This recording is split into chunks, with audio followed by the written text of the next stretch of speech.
Today, let's talk about Beastly Kingdom, the never-built land in Animal Kingdom that would have featured dragons, unicorns, and babbling brooks. And I love a brook that babbles. Just from that simple description alone, why in the G-dang world did Disney not build this place? Before I start, I want to say thank you to Spire108 for giving me the idea for this video. Thank you. And if you want to see videos that come from your brains that I say out of my mouth, comment down below. That's a weird way to say give me video suggestions, but here we go. Let me explain why this land didn't work out, but first let me give a very boxer briefs history of Animal Kingdom. To get the green light to build Animal Kingdom, Imagineer Joe Rohde brought a 400-pound Bengal tiger into a meeting with then CEO Michael Eisner. It made a statement. The park then opened on Earth Day in 1988. Seems like a fitting day. The park was made up of 6 areas: Oasis, Safari Village, Dinoland USA, Asia, Africa, and Camp Mini Mickey. A lot has changed in 22 years. Pandora, or Avatar Land, has taken over Camp Mini Mickey. We can get up close and personal to a Yeti, new shows have been added throughout areas of the park, and I've gone through puberty. Animal Kingdom wasn't built to be a glorified zoo, but a place to respect and protect the coexistence between animals and humans. I gotta say, Animal Kingdom is my least favorite for a while. But then I went to my Disney College program in 2018, and I got to go to Animal Kingdom a lot more, and I realized that it's like one of the best parks. I grew a huge fondness for the park. The immersive theming, the peaceful African music, the trees, I love some foliage, and all the live entertainment makes this park a living, breathing world, much more than the other 3. The original idea for Animal Kingdom was to honor 3 different types of animals: real, extinct, and imaginary. And during the opening ceremony of the park, Michael Eisner said, "Welcome to the kingdom of animals, real, ancient, and imagined. A kingdom ruled by lions, dinosaurs, and dragons." Beastly Kingdom would fill that 3rd part, and was supposed to be built in the Phase 2 of Animal Kingdom's opening. They needed revenue to come in to cover the park's construction costs, thus the reason for a phased opening. And this concept's not unique. Disney's done it before. For like Hollywood Studios, the only ride that opened with the park was the tram tour, I believe. And then the coming years, more things started to pop up. Camp Mini Mickey was put in as a placeholder until they had the budget for Beastly Kingdom, but when that never happened, Camp Mini Mickey just stayed there until Pandora was built. Now what would this land have? Well, it would have 3 attractions: Quest of the Unicorn, Fantasia Gardens, and Dragon's Tower. Ooh. As you entered the land, you were given a choice. Which path do you go down? The dark, sinister path towards evil, or the enchanted, bright pathway of good? Let's start with the good side. This side took you through a forest that opened up to peaceful streams, beautiful shrubbery, we love shrubbery, guys, temples, and a rainbow? Yeah, that's a rainbow. Cool. Let's start with the Quest of the Unicorn, which is in the back section of this side. I know it doesn't make sense to go back to front, but it's my video, I make the rules.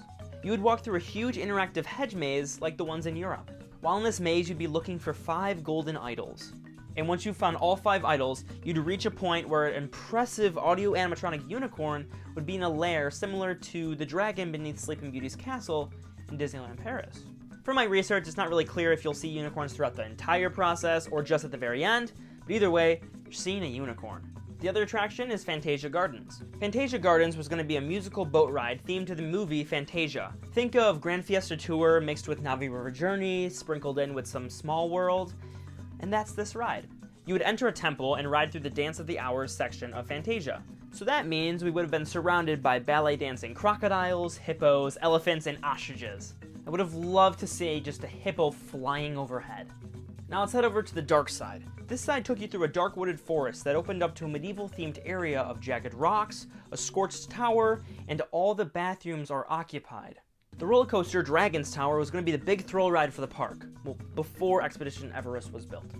On the coaster, you would pass through collapsing chambers, caves, and the dragon's den where the dragon was guarding its pile of treasures. The art that we got suggests that the ride would have been either an inverted coaster or a swinging suspended coaster. Also, this suggests that we would have been riding bats or been bats. The climax of the ride was when we got too close to the dragon and it turned on us and tried to burn us alive. And this dragon would have been the largest audio animatronic that Disney's ever built.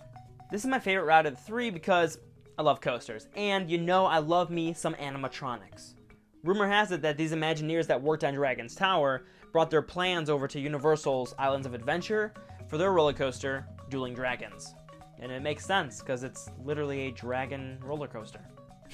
Due to budget cuts and the cost of the real animals being much more expensive than Disney planned, this mythical land was never built.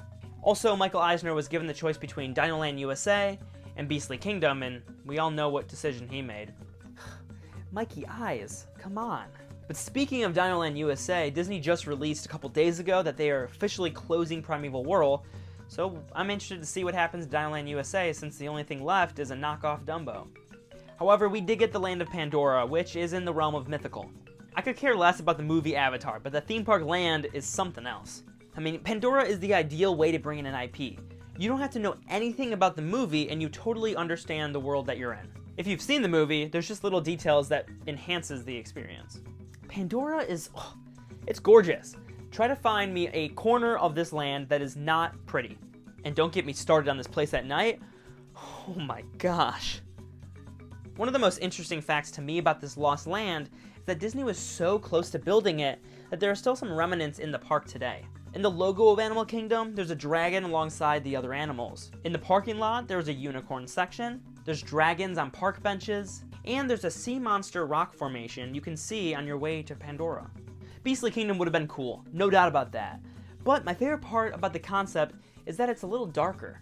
Disney doesn't dip its toes into that darker world often, whereas Universal has things that target that older demographic. I like going to Universal to experience that stuff, and I want Disney to incorporate it too. I know there's many fans that would love to see some darker elements in the park. I'm talking an Yzma coaster, Dr. Facilier's voodoo shop, ghost stories with the devil himself. Disney has a large pull, they can probably get the devil. Either way, I'd love to see some darker elements in the park. I don't know if that'll ever happen, but I can dream. And that's Beastly Kingdom. If you guys enjoyed today's video, please subscribe to my channel. I really would appreciate that. Comment down below, villain-themed rider experience. That'd be cool to read. Like this video, and follow me on here if you want to see more of me. End of video. Bye.